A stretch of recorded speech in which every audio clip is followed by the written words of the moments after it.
90-এর দশকে যারা বড় হয়েছেন তাদের কাছে দিন ও দুনিয়া কেমন ছিল। ট্রেনের ধাক্কায় চরমভাবে আহত সাথী ও মাত্র 2 বছরের হাসেনকে কেউ হাসপাতালে নেয়নি। সুজন হাঁটলেন, হাসপাতালে পৌঁছালেন, জানলেন স্ত্রী ও সন্তান দুইজনেই মারা গেছে। নরসিংদীর ঘটনা হবসের স্টেট অফ নেচার বা প্রকৃতির রাজ্যের বাসিন্দাদের খুঁজে পাবে, এটা সত্য। কিন্তু এর ভেতরের সমাজের অভ্যন্তরীণ অত্যন্ত গভীরে থাকা অর্থনৈতিক ও রাজনৈতিক পর্যালোচনা আপনাকে আলাদাভাবে করতে হবে।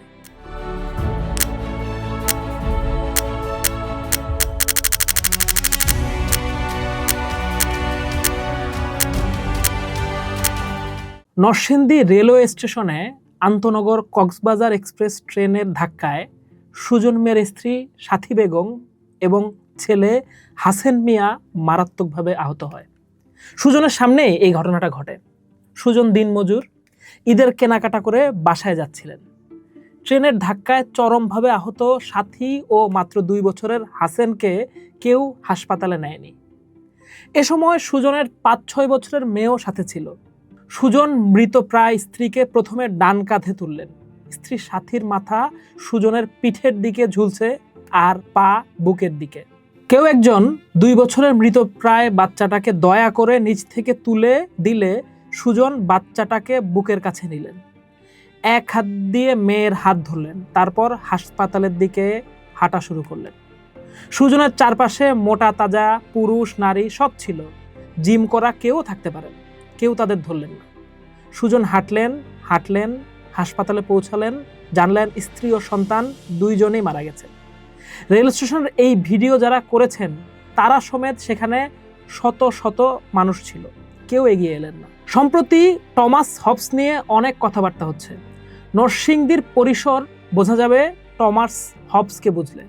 হবসের দর্শনের অন্যতম প্রধান ভিত্তি হলো মানুষ মূলত আত্মকেন্দ্রিক এবং নিজের নিরাপত্তা ও সুবিধা ছাড়া অন্য কিছু নিয়েই ভাবে না। তিনি দেখিয়েছেন যে নৈতিকতা বা সামাজিক দায়িত্ববোধ মানুষের ভেতর প্রাকৃতিকভাবে থাকে না, এগুলো রাষ্ট্র বা আইন করে তৈরি করা হয়। রেল স্টেশনের ওই মুহূর্তে শত শত মানুষের ভিড় কিংবা ভিডিও ধারণে ব্যস্ত থাকা ব্যক্তিরা হবসের সেই বিশুদ্ধ মনস্তাত্ত্বিক স্বার্থপরতার কথাই মনে করিয়ে দেয়, যেখানে মানুষ অন্যের চরম বিপদেও নিজের মুঠোফোন বা নিজের ভালো লাগা মন্দ লাগাকে প্রাধান্য দেয়, কিন্তু অন্যের জীবনের মূল্য তার কাছে তুচ্ছ হয়ে যায়।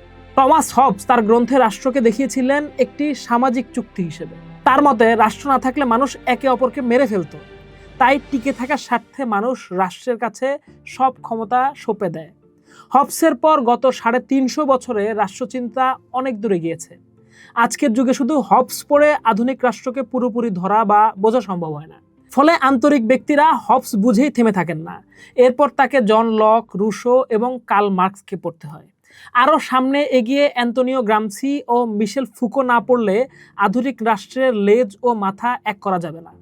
তাও হয়তো পুরোটা ধরা যাবে না। যদি চেষ্টা করেন তবে বুঝতে পারবেন রাষ্ট্র চলে মূলত বড় কর্পোরেশনে, ব্যাংক ও ধনকুবেরদের নীতি অনুযায়ী। তারাই মিডিয়ার ন্যারেটিভ ঠিক করে দেয়।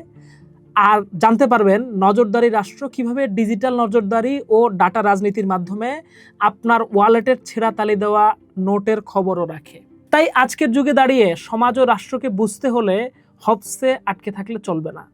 আমাদেরকে দেখতে হবে অর্থনৈতিক ক্ষমতা কার হাতে, আমাদের চিন্তা কারা নিয়ন্ত্রণ করছে এবং প্রযুক্তির মাধ্যমে রাষ্ট্র কিভাবে আমাদের জীবনের ওপর নজরদারি করছে। নরসিংদীর ঘটনা হবসের স্টেট অফ নেচার বা প্রকৃতির রাজ্যের বাসিন্দাদের খুঁজে পাবে, এটা সত্য।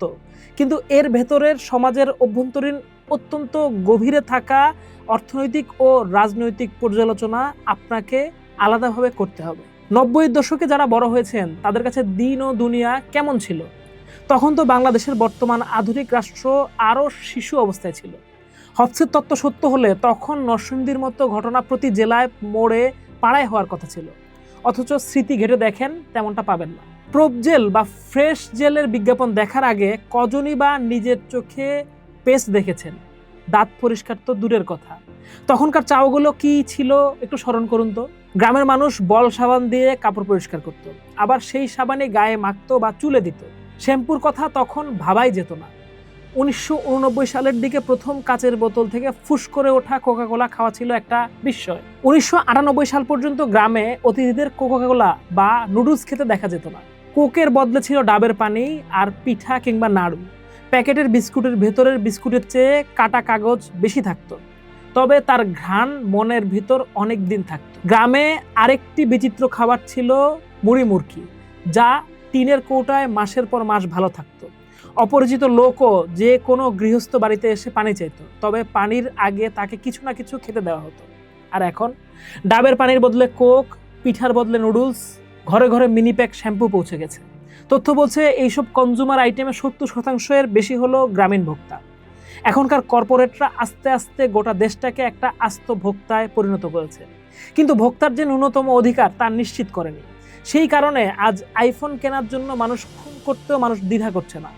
এটাই হলো কমোডিটি ফেটিশিজম। এরকম পরিস্থিতিতে জনগণের ভেতর মায়া, প্রেম বা বিশ্বাস না দেখে কেবল তার দোষ দেওয়াটা ঠিক না। কর্পোরেট পুঁজি ও রাষ্ট্র সমাজটাকে যেখানে নিয়ে গেছে সেটা দেখতে পারলে আমরা এই মানুষদের আসল রূপ চিনতে পারবো। এই মায়া দয়াহীন মানুষ গড়ে তুলছে কর্পোরেট পুঁজি, যা মুনাফার স্বার্থে সকল মানবিক সম্পর্ক ভেঙে দিয়ে পণ্যের সাথে ভোক্তাকে এক অদ্ভুত প্রেমে জড়িয়ে দিয়েছে। এই পরিস্থিতি আমরা বুঝতে পারবো আলবেয়ার কামুর বিখ্যাত উপন্যাস দ্য আউটসাইডার দিয়ে।